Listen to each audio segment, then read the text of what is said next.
Coming up on this episode of Harmless. I would abuse my body running to get the angst out of me from seeing that stuff. When I walked into the psychologist's office, she said, I knew it was PTSD. You had that 1,000-yard stare. Talk to your supervisor. Tell them, hey, I'm having issues with this. You can have that private meeting with them. They're going to understand this is severe. This is going to be a tough position to be in. You are going to see images depicting sexual exploitation of a minor. If you get an image that really affects you because it's so horrific, it's okay to talk to somebody. Departments are starting to realize there are issues that go deeper than just rub some dirt on it. We encourage you to get help when you need to. Think about how you can extend out the life of an investigator. Welcome to Harmless, the podcast. My name's Eric Oldenburg. This is the third and final part of David's story. In this part of the conversation, we focus on understanding PTSD and discuss the changes that can be made in law enforcement to better support members facing this kind of trauma doing this type of work. We also talk about the importance of psychological support and changes needed in workflows and the crucial aspect of involving family in mental wellness and support.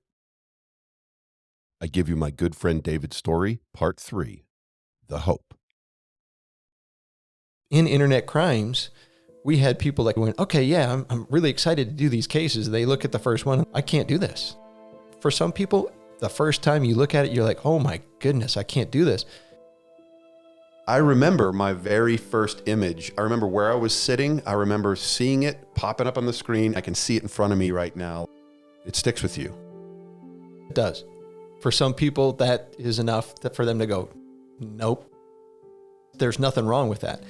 There is not any amount of shame in saying, I can't do this. Everybody has a different threshold of what they can handle. So when you get to that threshold, that's when you have to call it. The longer I've been away, the better I feel about what I did, having been gone for years. I look back and I go, that was fantastic work I did. And I'm proud of it. You should be. And I'm glad that I did it. I look back and I see some of the terms we got, some of the people we put away. I no longer feel that failureism. I don't feel that anymore. I don't feel that I let everything down. I feel that I did my job for my time. Now I let somebody else go in. Nobody ever in a million years, even the second after you left, nobody would ever consider you a failure. I had those same thoughts. The only person that considers you a failure is you. Right. I'm glad you're at a point now where you can look back and say, you know what? I wasn't a failure. Because that can stick with you. You feel that letdown. You felt like a failure also. We all do when we have to stop doing something that we're good at and we know has a huge impact. We all feel that we're letting somebody down. Chris asked that question for a very simple reason. He was worried he was the only one that felt that way. It's a natural reaction. I told him the same thing I was told. Everybody feels that way. Yes, you feel like a failure when you first leave because you're letting down all these people that counted on you, the kids that have no voice, you're letting them down. You're letting down the office. You're letting down everybody else. Now somebody has to come in that doesn't know the job and they have to learn it. It's going to take them a long time to be at the point where you were. I said, you will feel like a failure, but the longer you're away from it, the more you realize you're not a failure. You get hired to do a job. You do the job for the time that you're there. When you're done, you leave, somebody else comes in. It's the natural rotation. It's the cycle that has to happen. You have to get to terms with that. It's time for the next person to step in and take over. You did your time. Think of all the things you've done. Realize that you did the good you needed to do. My psychologist beat it into my head almost every day. She would tell me, you did your time. You did the work. Give it up. Let go. Let somebody else do it. We just have to realize, as a type A personality, we hate giving up control. But now it's time to give up that side of it. We all will feel that. It's going to start that way. It will fade if you understand you did your time, you did your good.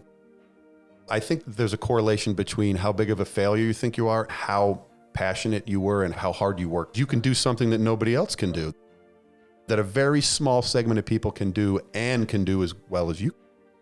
Chris and I don't get along. We haven't ever really gotten along, but I have nothing but respect for him. And he was amazing at his job. His work ethic was impeccable. We just had similar personalities. I had nothing but respect for him. To hear that both of you had that same thought, it's a letdown. It speaks to your passion and confidence in your job. Give me any investigation, I'm going to solve it. I'm going to take care of it. It's going to be done correctly. When I leave, someone else is going to do it. So it's a big letdown. The case isn't going to be as good or whatever. After you left, we completely changed our workflow. We completely changed it. We changed from an investigative unit that would submit all of their computer equipment that was seized during the investigation to a forensic examiner. The forensic examiner would then find all the data and evidence within the computer, author a report, give it back to the investigator. We have 6 or 8 detectives all giving one guy case after case after case, just dump, dump, dump, dump, dump. That was the old workflow. I remember we had a unit meeting, something unrelated. Dave Haddad had been assigned to the unit, and we had just lost you. I stood up and said, we need to do something. We need a change. We need mental health providers. I don't want what happened to Dave to happen to David Haddad. Something had to change. So we stopped. We said, hey, we can't let this happen. We cannot let anybody down, because we let you down. Everybody let you down. The entire crimes against children community let you down. The software providers let you down. Your peers let you down. The supervisors. In my opinion, everybody let you down. We said, now we're going to have the investigators start looking at the material. The thing that did is it reduced everybody's exposure. Right. The forensic examiners process a case, and then they would call me, Eric, your case is ready to go through. So now I'm exposed as an investigator to my case. My partner is exposed to his cases. It's not one guy getting exposed to all of these cases over and over and over. If you divert that and the investigator is now doing it, you've just cut by 30, 50, 80% what they're having to look at, depending on how big the department is. With me, it was 4 or 6 times the exposure rate because I had 4 or 6 detectives shooting their cases into me. We started using software designed specifically for analyzing pictures and videos. All the major forensic tools now are reporting that now they have technology and features built into their tool to help reduce officer exposure. You had a butter knife and you were trying to cut through a 6-inch thick steak, and there was a scalpel. A scalpel came along. You could have had that scalpel. Procedures need to be altered specifically to reduce exposure. We need to do everything we can to minimize how much we look at this material. Forensic examiners have a skill, a computer forensic skill. Looking at imagery and determining whether or not it's exploitive is not a forensic skill. It's not a computer forensic skill. You can train anybody to do that. Right. Let the forensics experts do forensic work. Let them crack the encrypted volumes. Let them find the stuff buried in unallocated space. Let them do all that really cool stuff. Right. Why are we throwing all this material at them to do our job? Unfortunately, the culture back then was, I don't want to say anything because something could be going on, but we're just not going to address it. We're going to pretend it's not happening. Departments are starting to realize that there are issues that go deeper than, oh, just rub some dirt on it and we'll see you later. Slowly, people are starting to understand what happened. The pendulum is moving because, like you said, we're talking more about it and we're getting it out into the public. And a lot of the things you say, I can totally relate with because I've been down that path. Not nearly as deep as your path, simply because I didn't have the work ethic you had. No, just kidding. I didn't, but I didn't have to look at cases from 8 different people. The culture is shifting, which it needed to shift. And this is how it happens. We start exposing what was going on. Look at the changes that Phoenix Police Department has with their dispatchers. They now have a quiet room. They realize even dispatchers are going through a lot. They hear people screaming on the other end of the phone when they're on an officer-involved shooting. When they finish, Their adrenaline has been pumping. They need something to help them unwind. There are certain details where this kind of thing is more important. Homicide, this could actually be important for homicide type detectives. Some of those scenes, we've been on some of those homicide scenes that are just horrific, where you're going, what the heck is this? When you go out and you see something gruesome, they should have the same or similar setup there too. So this isn't just for internet crimes and things like that, although it's highly, highly, highly important for that detail. There are other ones that could benefit from this kind of things. Part of the culture was the fear. I don't want to say anything about Dave. If I say something or he says something, or I tell my boss this makes me sad, they're going to flush me out of the unit prematurely. It's a juggling match because if you acknowledge the problem, you also have to incur the liability. Give me a suggestion to how do we solve that problem? People in those holes buried along with you? How do you see through into the other hole? She's broken, but I can't see that she's broken. I'm broken, but I don't want her to know I'm broken. How do we fix that? One, realize what's going on. Two, be open about it. Three, take that step and get some help. That first step of introspection, being able to open up. For it to be okay for me to tell you, man, I'm having a rough day. To understand that there's another person that's buried underground, just like me, under this weight of everything, is take those steps. City of Phoenix, one of the great things they have is that employee assistance unit. Contact them and get the help. Other departments may have something similar. Hopefully they do. Talk to your supervisor. Hey, I'm having issues with this. You can have that private meeting with them. If they're a decent supervisor, they're going to understand. As a supervisor looking, if you're at this high level, you need to realize, hey, this isn't just these guys, but think about how I can apply this to other people. I can apply it over here and I can apply it over there. I could apply it over here too. Think about how much happier your employees are. And when your detectives and your staff are happy, think how more productive they are. Yeah. They're more willing to do things above and beyond because now they're happy. When you have morale and people don't feel that they're a number. One of the things I hated way back in the patrol days is when we'd have a big scene somewhere and the supervisor would get on the radio and say, we need 6 bodies out here, meaning patrol officers to stand the perimeter or whatever. And I used to hate the fact that they just called us bodies. I would make a joke like, I'm a human being, I'm a person. But I really think that the culture needs to shift to the point where the supervisors, the departments, everybody realizes that these are human beings behind this. It's not a body. It's not a position number. It is a human being that is going through all this. Just to feel that the department is treating you like a human by making sure you're being taken care of mentally. That really tells what their position is. It tells you that they care about you as a person. It would make you feel they understand me. I think that's hugely important. I want to stress one of the most important things that never gets addressed is family. Offer that to the families. Not only do we need to help our detectives, but if we help their family, now you're really extending the lives because they have a better understanding of what's going on, even at home. If you have support at work and at home, think about how much better you're at. At least once a year, have an event, invite the families, the significant others, whatever, at that event. Have a breakout session with just the significant others. And you tell them, here's what you need to be watching for. Here's the warning signs.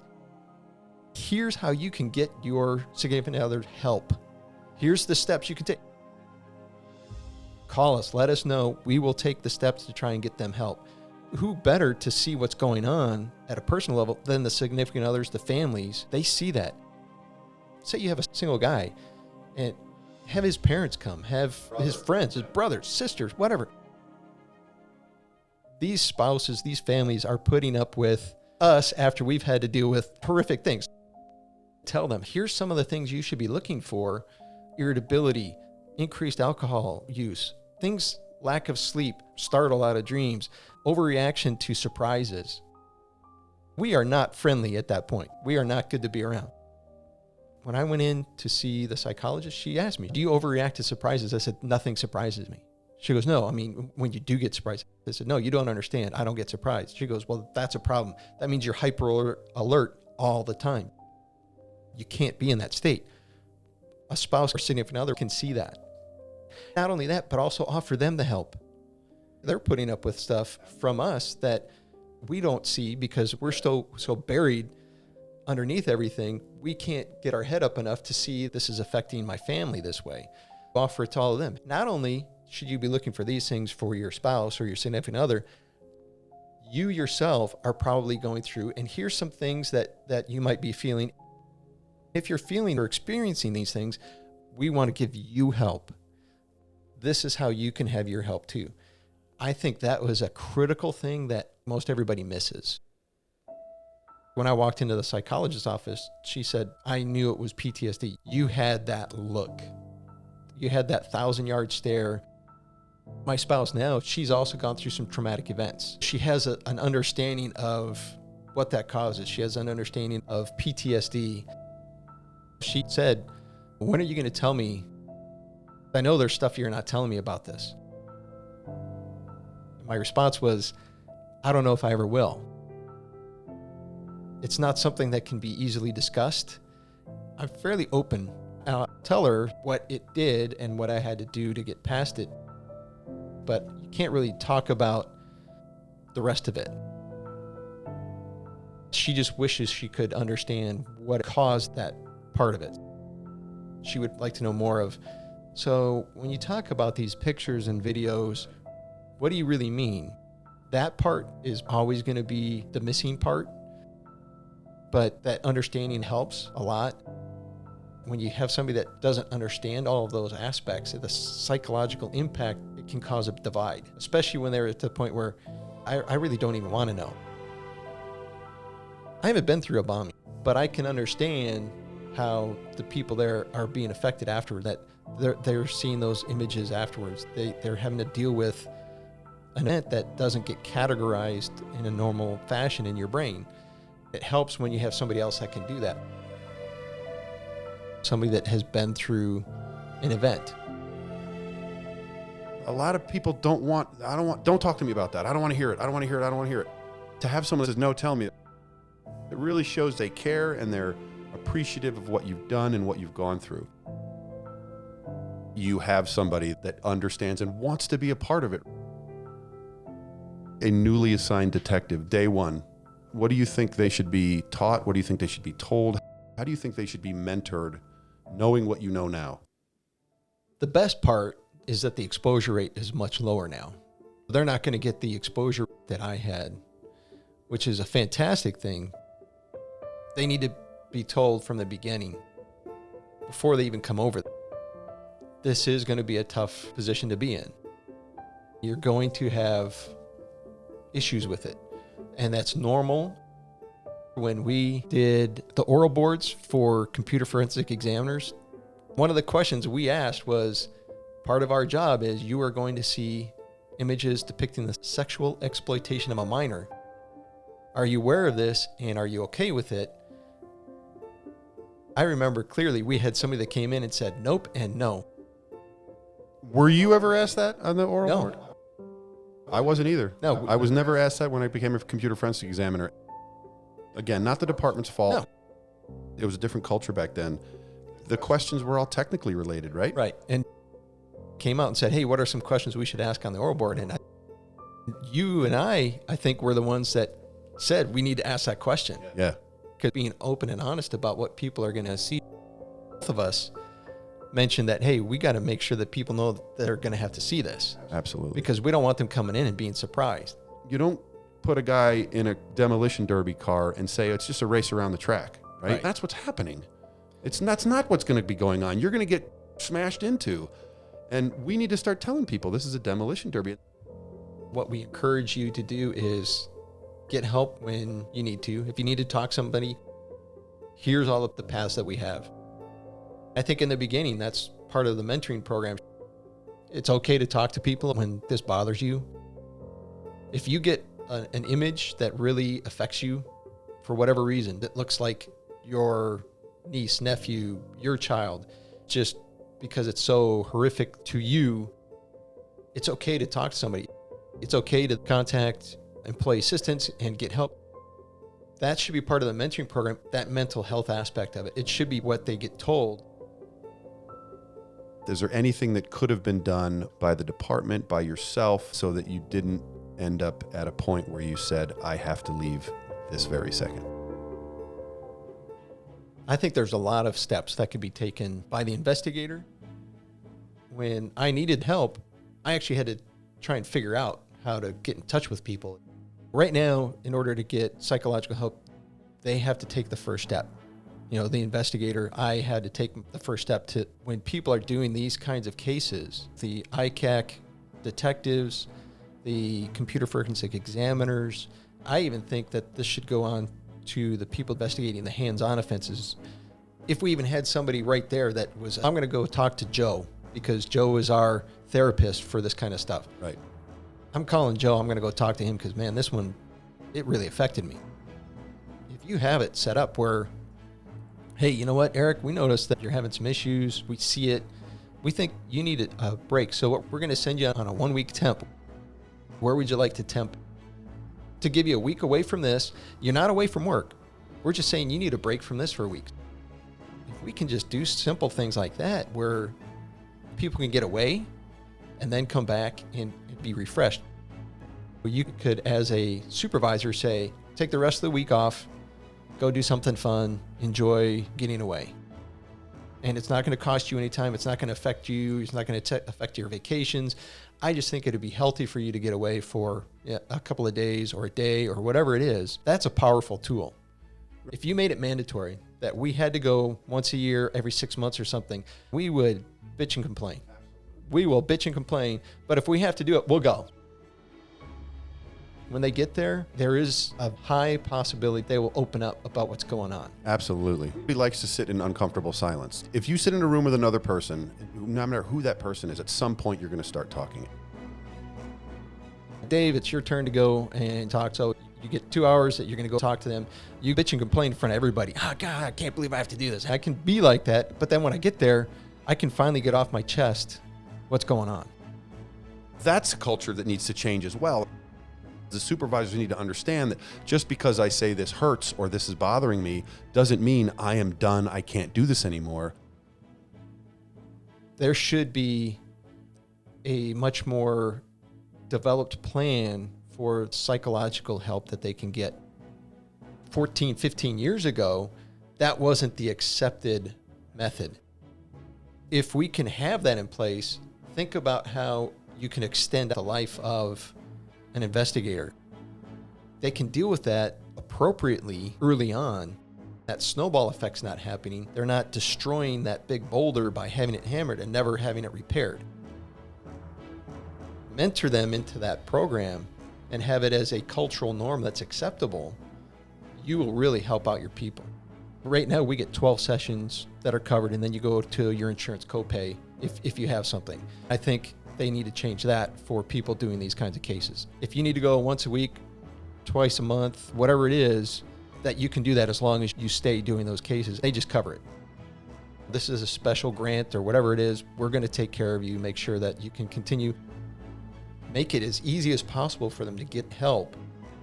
As a supervisor, if you can realize that you can extend the life of your detectives this way, you can extend that time by just giving them that option to get help early. There's a more reward at the end if you look at it long term.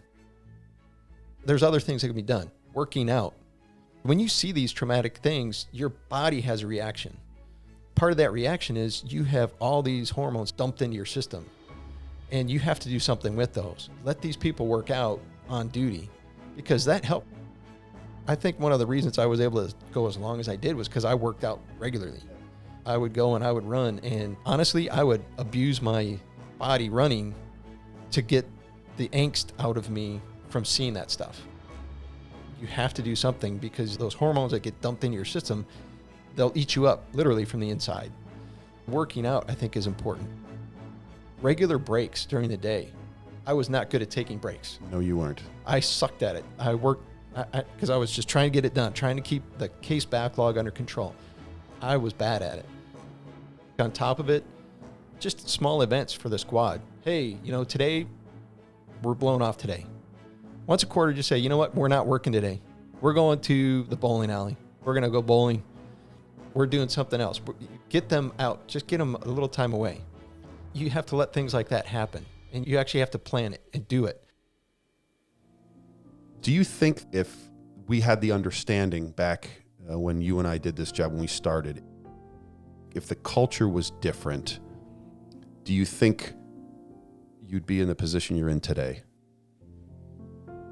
I think it would have definitely extended my life doing this stuff. If we had changed the workflow back then, if we had the steps in place, somebody to talk to, ways to deal with this, it would have had a major impact on where I am right now.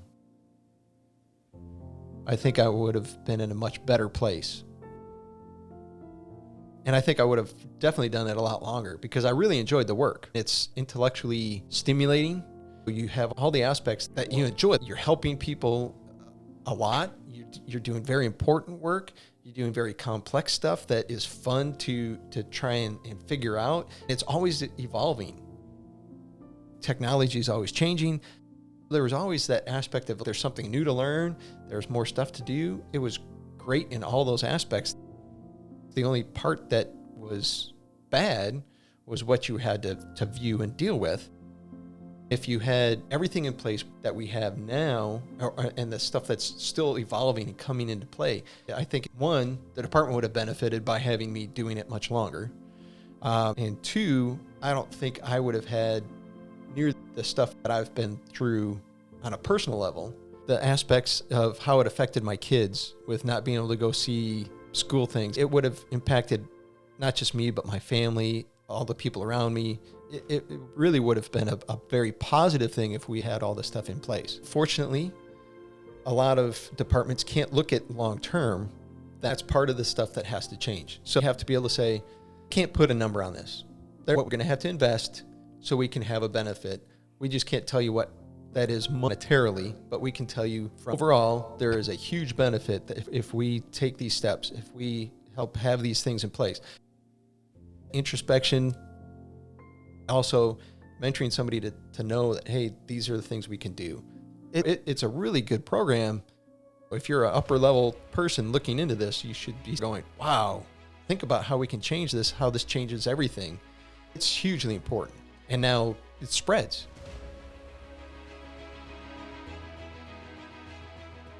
I can't thank you enough for being on this podcast and being willing to be open about what you've gone through. We're friends and I've known you since 1996. I hate the fact that you're a cautionary tale, but man, you have changed the world. Please don't ever minimize or take that away from yourself. You made the difference in some lives that didn't even know you made a difference. We wouldn't be on this path if people like you didn't sacrifice before us. We had to learn, unfortunately, the wrong way. Yes. I am now privileged enough that I get to travel around the world and teach people how to use software to minimize their exposure. And I tell your story every time I teach. David is not a position number, and that's why I specifically asked to use your name when I would teach. Right. Because you're a person. It's not just, hey, I got a story about some nameless, faceless guy that happened, blah, blah, blah. When I tell that story, your story, I can't begin to express to you how much positive feedback I get and thanks I get for telling people. Glad you approached me years ago to say, hey, can I share your story? I said it then, I'll say it now. If my story can help somebody, it's important for them to know. And although I had to go through it, I'm glad that it's helping others, and I hope it continues to that. And I really think this has been extremely helpful. You have given me my passion, and I am now running with it. Fortunately, it was at the cost of what happened to you. Thank you so much for being here. I really appreciate it. Encourage you to continue sharing, and I'm glad that you have used this as a tool to motivate and inspire not only you, but others. So hope it continues, and I hope things continue to change, and there's a lot of positive that comes out of it.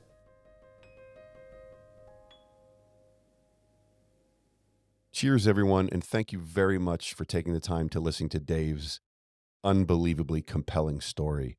It is no wonder that my passion for helping others grew from his sacrifice. So thank you again, David. I really appreciate you and what you've done. Because this interview took place in 2019, I'm sure you were wondering how David is doing today. Well, I was fortunate enough to interview David at the end of December 2023, and I will be sharing his story with you in a future episode. So look for that coming soon. And in the meantime, I'm really excited to share some stories of other people working in this field and how this job impacts each one of them.